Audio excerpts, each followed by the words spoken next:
Hey everyone, welcome to our channel, and in this video I'm going to show you how to remove all indicators at once on TradingView. So first you just need to open your TradingView application. Now tap on the chart icon here.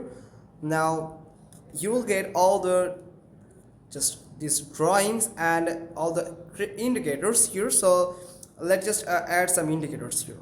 First I'm going to add some indicators like this. Not this actually, so I'm going to add this here.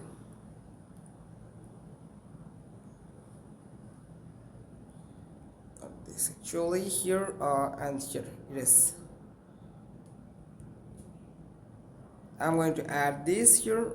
So in charts here you can see the indicators.